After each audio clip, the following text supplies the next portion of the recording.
Welcome friends, आपका मेरे channel astro Munish में बहुत बहुत स्वागत। और मैं एस्ट्रोलॉजर मुनीश आपको आपके फ्यूचर के लिए बहुत बहुत शुभकामनाएं देता हूं दोस्तों। तो दोस्तों, आज मैं आपके लिए लेके आया हूं, जैसे मैंने अपनी वीडियो में कहा था, लास्ट वीडियो में ही कहा था मैंने कि उसमें मैंने 10 सूत्र के करीब बताए थे आपको। तो आज भी कुछ आपको सूत्र बताने जा रहा हूं। तो दोस्तों, जैसे कुछ योग भी, कोई भी योग हो, कितने योगों के बारे में मैंने वीडियो में डिस्कस किया है, वो भी संपूर्ण रूप से रिजल्ट तभी देते हैं जब सब में बल हो, कारक प्लैनेट्स हो कुंडली के, अच्छी पोजीशंस पे हो, यानी कि अच्छे घरों में हो, तो वो अच्छा रिजल्ट देते हैं दोस्तों। और योग जो है एक विपरीत राजयोग को छोड़कर 6, 8, 12 में योग कोई भी हो, सूर्य बुध आदित्य नारायण योग हो, लक्ष्मी नारायण योग, जैसे सूर्य बुध आदित्य राजयोग हो, लक्ष्मी नारायण राजयोग जो बनता है, गज केसरी राजयोग हो, वो मैंने आपको बताया अपनी लास्ट वीडियो में। तो ऐसे जो सूत्र होते हैं दोस्तों, हम कुछ ग्रहों को लेकर बनाते हैं, जो कुंडलियों को हमने देख के डिस्कस किया होता है कि ये ग्रह इस पोजीशन पे है तो ऐसा रिजल्ट देंगे। लेकिन बाकी प्लैनेट्स का भी विचार करना बहुत ज़रूरी होता है दोस्तों। जैसे कुछ राजयोग भी भंग हो जाते हैं, ऐसे कई बार जो हम आपको सूत्र बताते हैं वो भी कई बार रिजल्ट नहीं दे पाते। जैसे वीडियो में मैं आपको बताऊंगा, कई बार, मैक्सिमम तो रिजल्ट वैसे ही होते हैं जैसे मैं आपको बताने जा रहा हूँ लेकिन कई बार ऐसा है कि उनके ऊपर कुछ पाप कर्तरी योग में आ जाते हैं। जैसे जिस ग्रह के बारे में मैं आपको बताऊंगा वो पाप कर्तरी में आ जाए, दोनों तरफ उसके पाप ग्रह आ जाए, तो वो भी दिक्कत आती है उन सूत्रों के रिगार्डिंग। पाप ग्रह की दृष्टि पड़ जाए तो भी दिक्कत आती है। कई कारण होते हैं दोस्तों, लेकिन जो सूत्र है वो 70% तो अपना रिजल्ट, जैसे हम बताते हैं, डिस्कस करते हैं, तो कुंडली में वैसा मिलता ही है, और 80% मिलता जुलता ही होता है। क्योंकि जो सूत्र कुंडलियों में से निकलते हैं, अगर 50 कुंडली में वैसे ही ग्रह बैठे हुए हैं और हमने लोगों से पूछा है, तो उनका आंसर अगर एक ही आना हो तो दैट, कहते हैं साइंस में इसको कहते हैं कि हमने स्टडी की है। तो सूत्रों के ऊपर भी ऐसे ही कई ज्योतिष अपनी कुंडलियाँ देखते हैं, उनके अपने अपने सूत्र बनाए हुए हैं और वो उसी हिसाब से अपनी प्रेडिक्शन करते हैं। सब बंदों की, तभी कहते हैं ज्योतिष, जितना कि ज्योतिष के पास जाओ सबकी प्रेडिक्शंस अलग होती हैं, वो अपने अपने एक्सपीरियंस के साथ होती हैं। किसकी प्रेडिक्शन बहुत स्टीक होती है, वो नॉलेज उनकी ज़्यादा होती है, या कह दीजिए किसी को भगवान का आशीर्वाद होता है, सारी चीज़ें कंक्लूड होती हैं। तो दोस्तों, चलिए वीडियो को ज़्यादा लंबी ना करते हुए मैं आपसे कुछ सूत्रों के बारे में चर्चा करता हूँ। जिनकी कुंडली में ऐसा कुछ बन रहा हो तो वो चेक कर सकते हैं कि ऐसा कुंडली में अगर उनका प्लैनेट्स की पोजीशन है या योग है, तो ऐसा जिनकी कुंडली में हो तो वो रिज़ल्ट वैसा दे रहे हैं या नहीं। तो दोस्तों, जैसे हम शुक्र को एक लग्जेरियस लाइफ का प्लैनेट, कंफर्टेबिलिटी, सुख में सब कुछ आ जाता है दोस्तों। घर का सुख, बीवी का सुख, कंफर्टेबिलिटी, सारे सुख आ जाते हैं दोस्तों।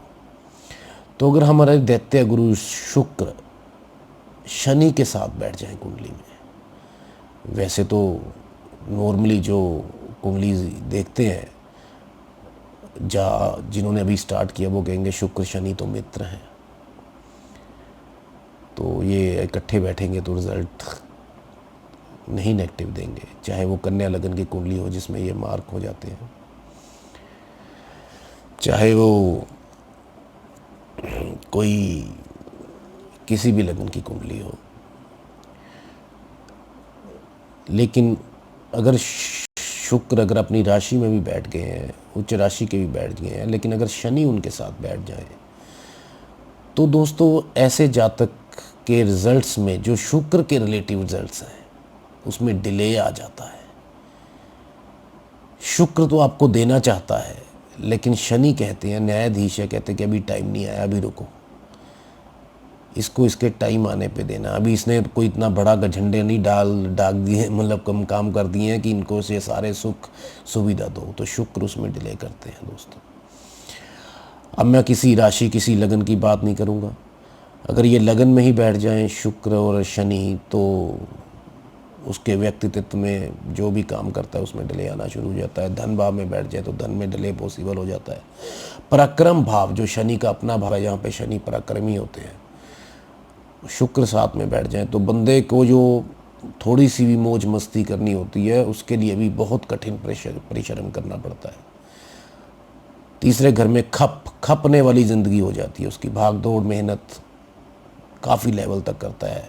काफ़ी लेवल तक कहने का मतलब है अगर 100% मेहनत करता है तो 30% ही पाता है। शनि उनसे इतनी मेहनत करवाते हैं, लेकिन शनि बाद में दिलवाते हैं, जो भी मिलता है लेट मिलता है, डिले मिलता है। चौथे घर में बैठ जाएं तो कंफर्टेबिलिटी जो वाहन सुख है, गर्भ सुख है, उसमें प्रॉब्लम आ जाती है। 5 में भी ऐसे ज्ञान संतान, शनि डिले करवाता है। कहने का मतलब है अगर भाग्य स्थान में भी बैठ जाए शुक्र के साथ तो आपकी प्रमोशन में डिले हो जाएगी, आपका भाग्य उदय होने में डिले हो जाएगा। कर्म स्थान में बैठ गया, 10वें भाव में बैठ गया तो कर्म काम में, ये मैं आपको थोड़ा सा इसलिए डिटेल में सूत्र बता रहा हूँ, तो उसको शनि हमेशा डिले करते हैं, चाहे वो शुक्र के साथ ही क्यों ना बैठ जाए, जो कि उनका परम मित्र है। और ज़्यादातर लोगों की यही धारणा होती है शनि शुक्र तो मित्र है, लेकिन ऐसा कुंडलियों में पाया गया है दोस्तों। बाकी ग्रहों की पोजीशन भी देखना ज़रूरी होता है। अब दूसरा सूत्र बताता हूँ दोस्तों, जैसे राहु है, राहु अगर तीसरे घर में बैठ जाए, अब हम तीसरा, छठा, 8वें घर को दुर्स्थान, गड्ढा, अच्छा भाग घर नहीं कहते, लेकिन कुछ पाप प्लैनेट्स हैं, पाप ग्रह हैं, सूर्य, मंगल। सूर्य को हम पाप नहीं, क्रूर भी कह सकते हैं, लेकिन ये बैठ जाए, इनमें से मैं राहु को ले रहा हूँ। अगर राहु तीसरे में बैठ जाए तो आपको पराक्रमी बना देंगे। छठे में बैठ जाएं तो आपके दुश्मन तो होंगे, रोग भी होगा, लेकिन ऐसा होगा जो किसी को डायग्नोस नहीं होगा, क्योंकि राहु का काम है भ्रमित करना।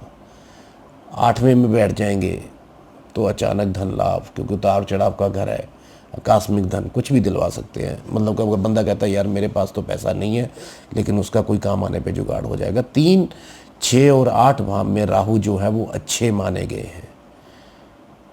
अगर वो कारक प्लैनेट है उस कुंडली के तो बात ही अलग है, लेकिन ओवरऑल भी वो अच्छे ही माने गए हैं, क्योंकि ऐसा जो आदमी होता है वो डेयर होता है, निडर होता है। कोई भी स्टेप लेना हो, चाहे तीसरे में हो, छठे में हो, 8वें में, वो स्टेप ले लेता है। उसके माइंड नहीं करना हो तो वो नहीं करेगा, लेकिन अगर उसके माइंड में आ गया तो वो करके ही हटेगा। उन लोगों को हम जिद्दी लोग भी कह देते हैं, मनमानी लोग भी कहते हैं, अपने मन की करना। लेकिन राहु उसमें प्रबल होकर बाकी जो 3, 6 और 8 के नेगेटिव रिजल्ट्स उन घरों के हैं, तो पाप ग्रह भी वहाँ पे बैठ गया तो राहु वहाँ पे अच्छा रिजल्ट देता है, और अपनी दशा में कई बार बंदे को तार ही देता है। राहु 3, 6 और 8 में, मतलब कि आप कह सकते हो कि ऐसे लोगों को कुछ शेयर मार्केट में भी इंटरेस्ट होगा, ज़रूर होगा अंदर से। तो उसके बाद ये कोई स्टेप लेने में हिचकिचाते नहीं होंगे, निडर होंगे। अगर पैसा कमाने पे आए, अगर इनकी सुध लग गई वहाँ पे, तो कमाएंगे भी अनलिमिटेड पैसा। ये कहेंगे कितने दिनों में ये बंदा अमीर हो गया। वो अपनी दिमाग, राहु अगर इन घरों में हो तो निडरता आ जाती है, कहने का मतलब ये। और बंदा अपना साहस के साथ, अपनी निडरता के साथ, हौसले के साथ बुलंदियों को छू लेता है दोस्तों। उसके बाद आता हूँ अपने तीसरे सूत्र के ऊपर। अगर लग्नेश उच्च का हो, उच्च का आप समझ गए होंगे। उसके बाद अपनी स्वय राशि में हो। एक उच्च का होना और स्वय राशि में होना, दोनों में डिफरेंस है, लेकिन मैं बता रहा हूँ लग्नेश अगर उच्च का हो, स्वय राशि का हो या मित्र राशि का हो, और वो लगन में, द्वितीय में, तृतीय में, चतुर्थ में, पंचम में, नवम में, दशम में, एकादश भाव में हो तो भाग्य प्रबल होता है। ऐसे तो दोस्तों, आप भावों के हिसाब से पंचम क्या कहते हैं या षष्टम किसको कहते हैं, ये चीज़ें आपको क्लियर होंगी। पंचम के जो नंबर वहाँ लिखा होगा उसके मालिक को पंचम में पंचमेश कहते हैं, और अपना एकादश 11वें भाव के जो राशि या लॉर्ड को एकादश कहते हैं। ये चीज़ें अब मुझे बताने की आपको ज़रूरत नहीं होगी। द्वितीयेश, अब ये भी दूसरा भाव है। द्वितीयेश, द्वितीय भाव में ही अपनी राशि का हो, उच्च का हो, उसके बाद मित्र राशि का हो। ये तीनों जो चीज़ें ग्रहों के लिए पॉजिटिव होती है, क्योंकि मित्र की राशि में हो तो मित्र की राशि में, स्वयं राशि में हो तो उसको अपनी राशि मिल जाती है, उच्च का हो तो क्या बात ही है। तो उस जातक को धन कुटुंब का सहयोग मिलता है। अगर शुभ ग्रह हो तो ज़्यादा बेनिफिट मिलेगा, क्योंकि वाणी में और मधुरता आ जाएगी और वो अपनी वाणी के दम पे काफ़ी कुछ कर लेगा। पाप ग्रह थोड़ी सी वाणी में कठोरता ले आते हैं। अब तृतीय भाव, तृतीय भाव तीसरा भाव, इन चीज़ों से आप समझ लीजिए। तृतीय भाव तीसरा भाव जो पराक्रम का भाव है, भाई का भाव है, ठीक है जी। वो अगर स्वयं राशिस्थ, जो मैंने पहले बोला है, उच्च राशि या मित्र राशि का होकर केंद्र या त्रिकोण में हो। केंद्र 4 घर होते हैं, पहला, चौथा, 7वां, 10वां, त्रिकोण 5 और 9। केंद्र या त्रिकोण का होकर बैठ जाए तो उसे भाइयों का, मित्रों का, मतलब उनके सहयोग से वो पढ़ाई का क्षेत्र में भी वो आगे बढ़ जाते हैं, मतलब उनका सहयोग उनको मिलता है। कहने का मतलब सिर्फ ये, चाहे पढ़ाई के फील्ड हो, चाहे जैसे भाई का सहयोग मिल गया, छोटा भाई पढ़ना चाहता है लेकिन बड़े भाई ने इतनी वो नहीं थी, कई आपने सुना होगा, बड़े भाई ने बड़ी सपोर्ट की और उसको पढ़ा लिखा के बड़ा आदमी बना दिया। ये ऐसा होता है दोस्तों, योग बनते हैं। अब उसके बाद आ जाते हैं तृतीयेश, अगर लगन में हो वह, और तीसरे का मालिक लगन में हो और लग्नेश के लॉर्ड पंचम में हो और पंचमेश के लॉर्ड नवम में हो। ये अब आप समझना शुरू हो गए होंगे। तो ऐसा जातक प्रत्येक क्षेत्र में सफलता पाता है। तीसरे भाव का स्वामी लगन में, लगन भाव का स्वामी पंचम में और पंचम भाव का स्वामी नवम में। तो इसका मतलब आप समझ गए होंगे। तो ऐसा जातक हर क्षेत्र में सफलता पा सकता है, कोई दिक्कत परेशानी नहीं है। अब चतुर्थ भाव का स्वामी स्वराशि का हो, चतुर्थ में ही बैठा हो स्वराशि में, जैसे चंद्र हो वो कर्क का होकर वहीं पे बैठा हो, या मित्र का होकर लगन में बैठा हो। जैसे लगन 1 नंबर हो तो मंगल उनके मित्र हैं, चंद्र के ही, जो मैं एग्जांपल आपको दे रहा हूँ। नवम में या एकादश या आय भाव में हो या पंचम में हो तो उसे माता, भाग्य, पिता, धन का लाभ और उसकी विद्या में उन्नति होती जाती है दोस्तों। बाकी मैं बता तो आपको धीरे धीरे रहा हूँ, समझने में कोई परेशानी आपको आती नहीं होगी। अगर उसके बाद पंचम में भाव में, पंचम मेरा क्या, पंचम अगर होता है तो वो भाव 5वां घर होता है। पंचम भाव में मंगल शुक्र के साथ हो, मंगल और शुक्र हो पंचम भाव में, और मकर या कुंभ का हो, मकर मतलब 10, कुंभ मतलब 11, सैजिटेरियस और एक्वेरियस साइन में हो तो ऑटोमोबाइल सेक्टर जो है उसमें सफलता मिलती है उस जातक को। इसी प्रकार इन ग्रहों का संबंध पंचमेश से हो तब भी वो सफलता पाता है अपनी लाइफ में, अपनी ज़िंदगी में। उसके बाद पंचम भाव का स्वामी पंचम में हो ये तो मेन अपने स्वामी पंचमी बैठ गया। स्वय राशि का हो, स्पेशली उच्च का हो या मित्र क्षेत्रीय हो, पंचमेश नवम में, द्वारा कह रहा हूँ, दशम में या एकादश में या लगन में हो तो विद्या में भी अच्छी सफलता मिलती है। ये मैंने एक बार पहले भी आपको बताया था कि पंचम भाव का अच्छे घरों में होना विद्या के लिए अच्छा होता है। अब पंचम भाव में शुक्र, स्वराशिस्थ, स्वराशिस्थ शुक्र कब होते हैं पंचम भाव में? जब 2 या 7 नंबर पंचम भाव में लिखा हो, या शनि की राशि कोई भी हो, मकर होती है, कुंभ होती है, तो कंप्यूटर इंजीनियरिंग या नेत्र, आंखों का डॉक्टर बन सकता है। देखो, अगर शनि साथ हो तो दिक्कत आएगी, अगर शुक्र शनि की राशि में हो तो तरक्की के चांस है। दोनों में फ़र्क है दोस्तों। जिनकी कुंडली में हो वो एक बार देख लेना और चेक कर लेना, और मुझे कमेंट में ज़रूर बताना दोस्तों। सूत्र होते हैं जो हम कुंडलियां देख के डायग्नोस करते हैं थोड़ा सा, बाकी और सूत्र हम कुंडलियां देख के निकालते हैं। आपको मैं डायरेक्ट बता रहा हूँ, आप भी यूज़ कर लेना, कभी अपनी कुंडली के साथ देख लेना। अब दोस्तों, पंचम भाव में गुरु हो, बुध हो, शुक्र हो, ये तीनों, अब आपको पहले ही आपका दिमाग जाना चाहिए, शुभ ग्रह हैं। कोई भी एक इनमें से स्वय राशि का हो, अपनी राशि का हो, तीनों में से कोई भी अपनी राशि, जो भी है, बुध की 3 और 6 राशि है, शुक्र की मैंने 2 और 7 बताई हैं, गुरु की अपनी राशि 9 और 12 होती हैं, धनु और मीन, और तो उसे आईटी के क्षेत्र में सफलता मिलती है।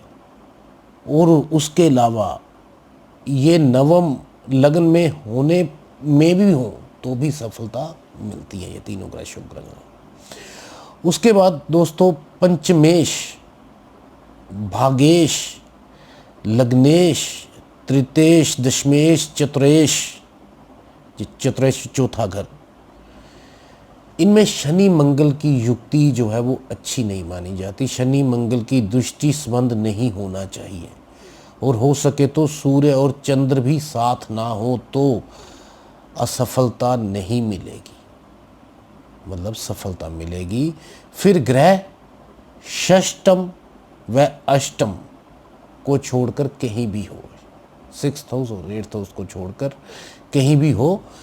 और दोस्तों, उसके बाद नवम भाव का स्वामी अगर नवम में बैठ जाए, भाग्य स्थान का मालिक अगर भाग्य स्थान में बैठ जाए, या लगन पंचम, तृतीय, चतुर्थ, दशम में सवा राशि का होकर, या मित्र राशि का होकर, या उच्च का होकर बैठ जाए तो भाग्य में बहुत बल मिलता है और उन्नति के चांसेस बढ़ जाते हैं दोस्तों।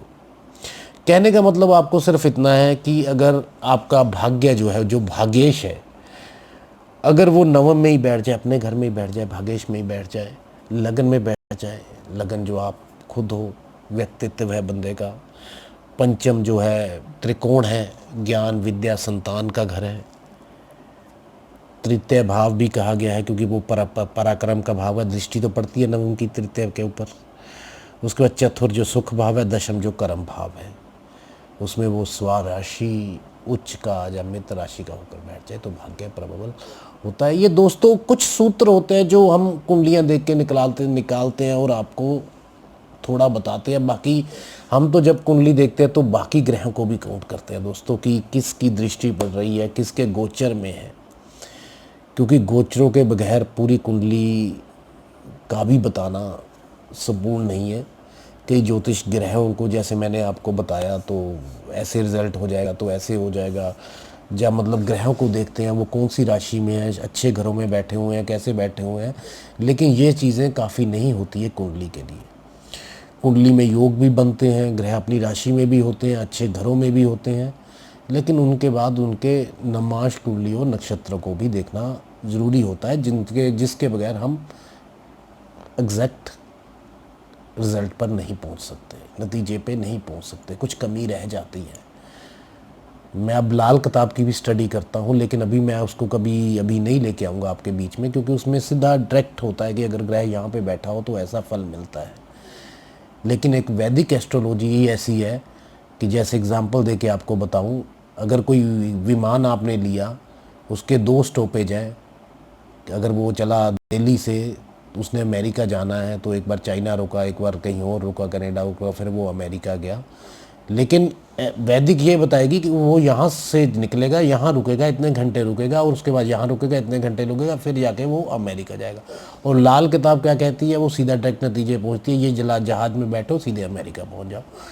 मतलब उसका है सीधा डायरेक्ट, उसका राशि से कोई लेना देना नहीं है। तो थोड़ी विद्या तो देखो कोई भी ले लो, चाहे आप वैदिक ले लो, लाल किताब ले लो, लेकिन जो हम कुंडली डायग्नोस किसी की करते हैं या बताना चाहते हैं या आप भी सीखना चाहते हैं, तो आपकी भी यही कोशिश होनी चाहिए कि जो आप बताओ वो कम से कम वो पर्सन सेटिस्फाइड होना चाहिए। चाहे उसको आप लाल किताब के थ्रू बता दो, चाहे उसको वैदिक एस्ट्रोलॉजी, जो बंदा आपको कुंडली दिखा रहा है, अगर आप उससे फीस भी ले रहे हो, अगर उसको सही गाइडेंस मिल रही है तो कोई दिक्कत परेशानी नहीं है दोस्तों। बाकी आप पढ़ाई कहाँ से कर रहे हो ये कोई नहीं पूछता, क्योंकि किसी ने क्या लेना देना कि आप कौन सी यूनिवर्सिटी से पढ़े हो या कौन से आपने नॉलेज ली है।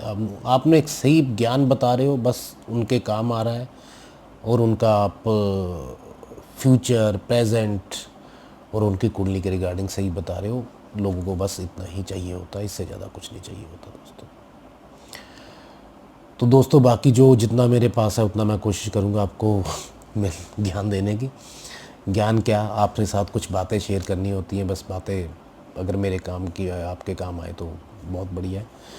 तो दोस्तों आपसे आज्ञा लेता हूँ, वीडियो छोटी करने की कोशिश करता हूँ लेकिन थोड़ी बढ़ जाती है। तो दोस्तों thanks to all for watching my video. अगर अच्छी लगे तो प्लीज़ सब्सक्राइब करें और लाइक करें और अपने दोस्तों से भी डिस्कस करें। सब्सक्राइब करेंगे तो थोड़ा लोगों को भी पता चलेगा, और शेयर करेंगे तो भी पता चलेगा। तो thanks to all for watching my video. Best of luck और अपना ध्यान रखें।